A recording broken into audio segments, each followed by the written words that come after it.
5절부터 13절의 말씀은 징계에 관한 것이죠.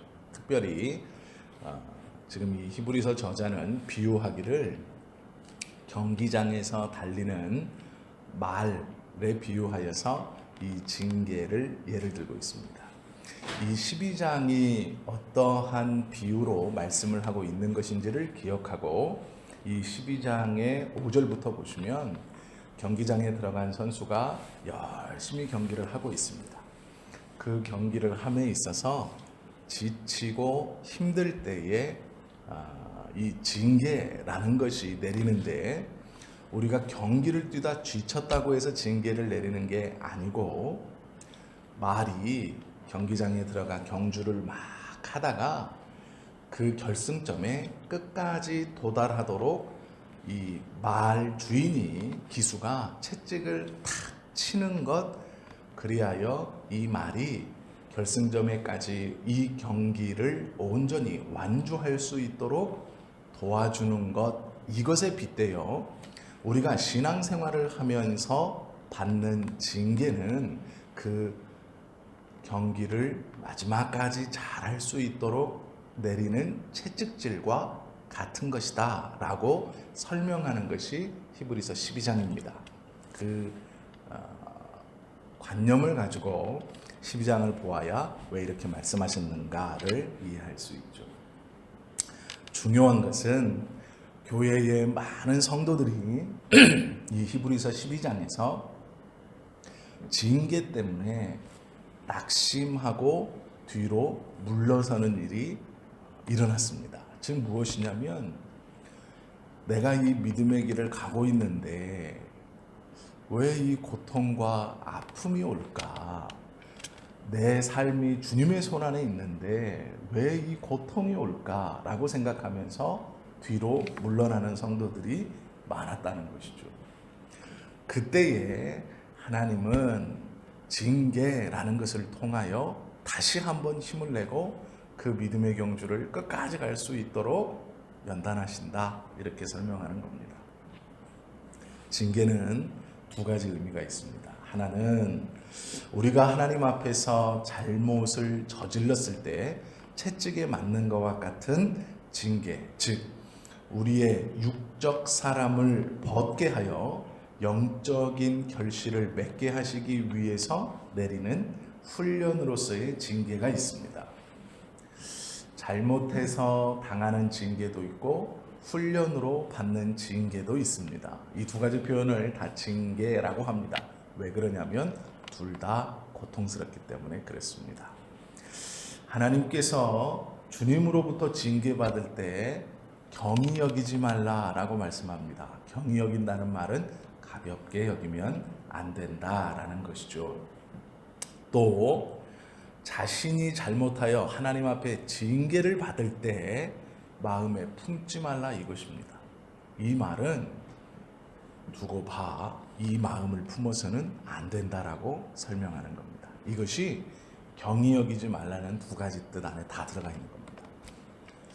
우리가 하나님 앞에 하나님의 말씀을 어겨서 받는 징계를 받을 때 두고 봐 라는 마음을 품으면 안 된다 라는 것과, 또 하나는 내가 잘못했으니까 받는 거지 라고 쉽게 넘겨서도 안 된다라는 거예요. 이 징계를 받을 때 마음에 품을 수 있는 이 두 가지, 내가 잘못했으니까 당연히 받는 거지 라고 넘어가는 첫 번째와 두고 보세요 라고 마음에 이 앙금을 갖는 두 마음을 둘 다 품어서는 안 된다 라고 말하는 거예요. 이 징계를 받을 때는 하나님의 계획과 의도가 있는 것이기 때문에 그것을 바로 받아들여라 라는 의미입니다. 노아 홍수 당시에 세상의 사람들은 하나님께서 보내신 물에 빠져 죽으면서도 이것이 하나님의 징계인지를 알지 못했습니다. 즉 우리가 징계를 받으면서도 이게 하나님이 주시는 징계인지 세상에서 당하는 고난인지를 구별하지 못하는 사람이 많이 있습니다. 그래서 의당 당하는 것이지 어쩔 수 없지 라고 생각하는 경우들이 왕왕 있습니다. 그래서 그것들을 분별할 수 있어야 한다라는 것이죠. 우리가 어려움을 당할 때 그 어려운 일이 하나님의 손에서 나온 징계인지 모르면 그의 신앙은 오늘 이 말씀에처럼 의와 평강의 열매를 맺지 못합니다. 이 말씀이 중요한 말씀인데요. 뒤에가 설명하고, 두 번째는 낙심을 받을 때, 꾸지람을 받을 때 낙심하지 말라라고 말씀합니다. 하나는 징계를 받을 때 그 마음에 품지 마라. 두 번째는 꾸지람을 받을 때 낙심하지 마라 라고 말씀하시는 거예요. 이 꾸지람은 때로는 병으로, 때로는 영적인 어려움으로, 때로는 육적인 어려움으로 우리에게 다가옵니다. 그때에 많은 성도들은 낙심해요. 아, 이제 끝났구나.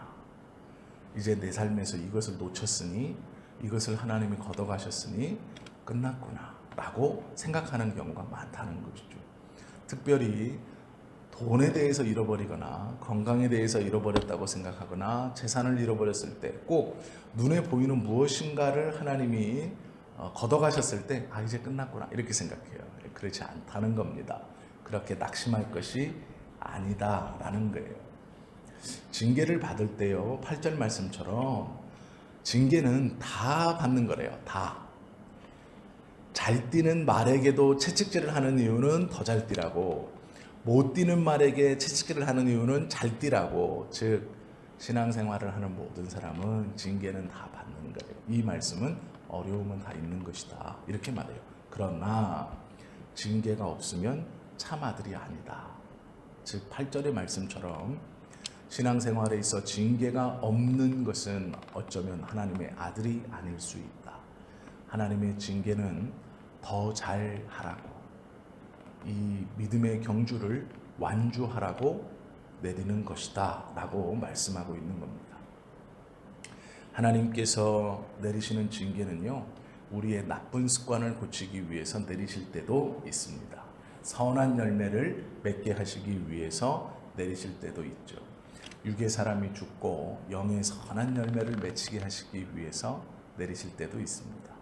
이 징계를 제대로 받으면 의와 평강의 열매를 맺게 된다고 성경은 말씀합니다. 그런데 놀라운 것은요, 의와 평강이라는 것은 행복, 번영, 이 말과 같은 말입니다.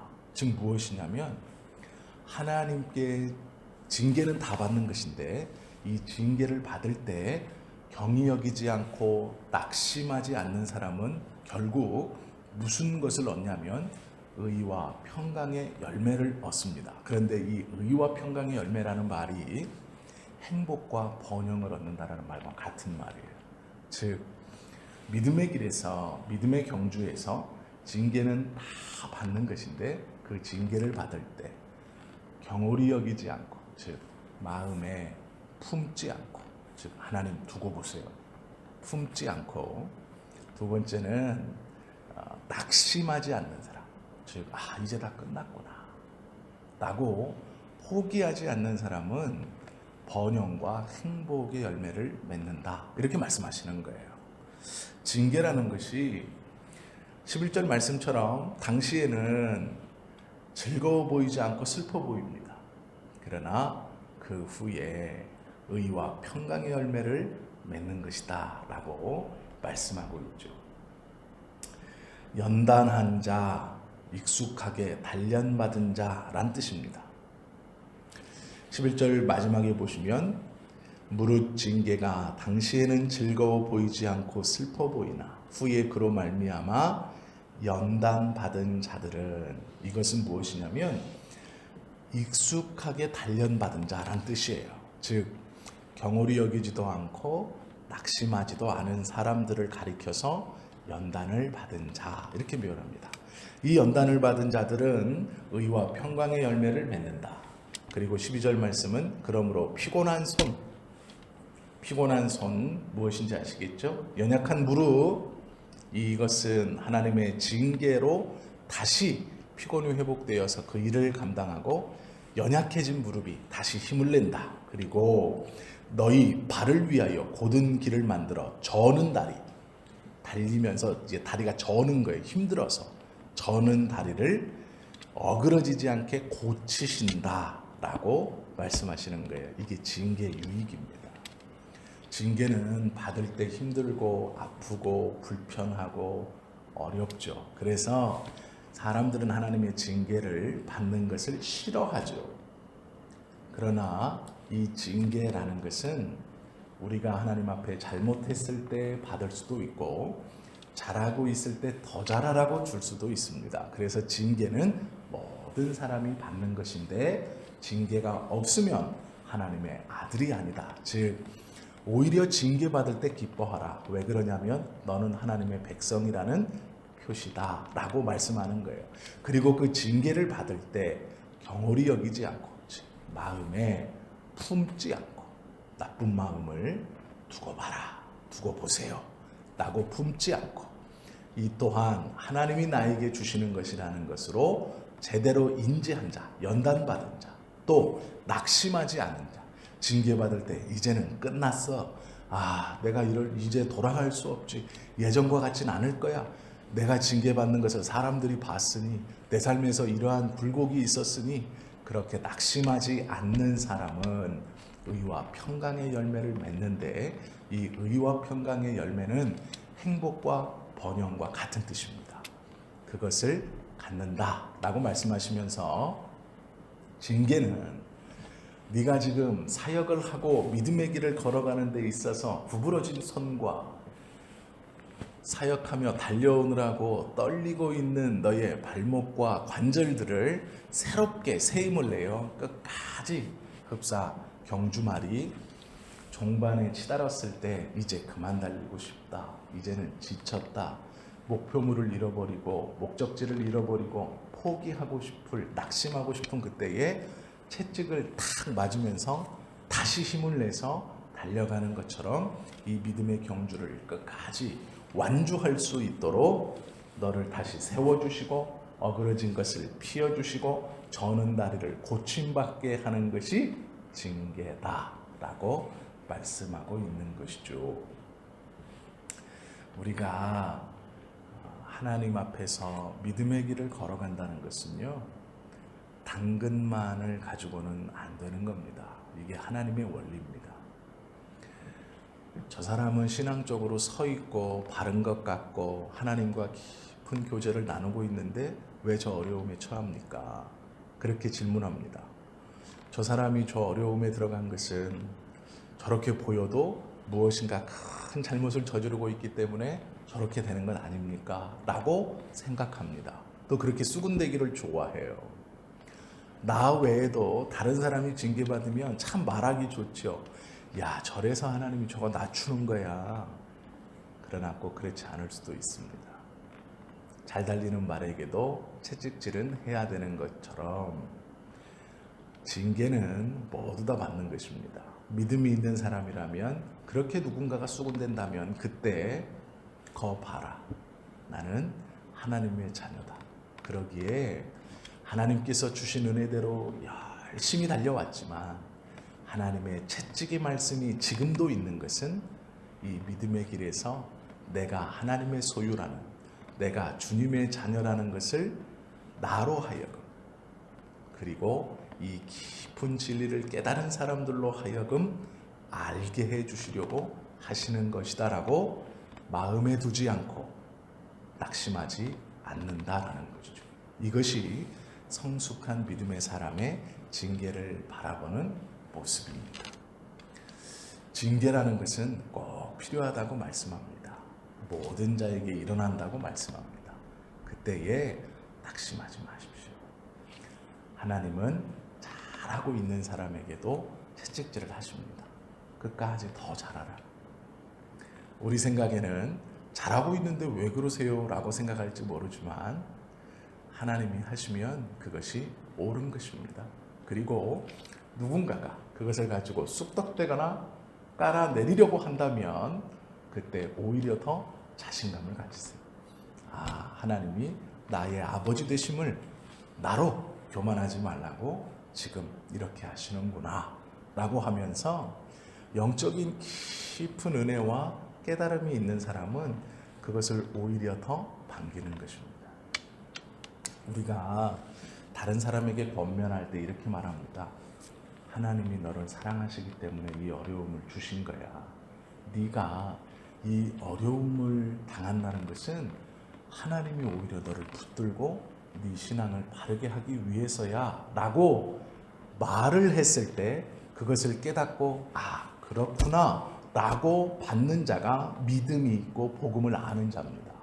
그러나 대부분의 성도는 어리석어서 그렇게 권면해 줄 수 없는 것입니다. 그것을 받아들이지 못해요. 그 사람에게 하나님은요, 다른 방법으로 그것을 깨닫게 해주시기 위해서 더 큰 어려움에 들어가는 것을 보게 됩니다. 그런 경우들을 주변에서 보시잖아요. 징계를 받을 때 하나님께서 너를 사랑하시고 내가 하나님의 자녀이기 때문에 이 징계를 당한다고 말하는 권면을 받아들이고 하나님 그렇군요. 낙심하지 않고 경홀히 여기지 않겠습니다. 그러므로 의와 평강의 열매를 맺는 자는 소수입니다.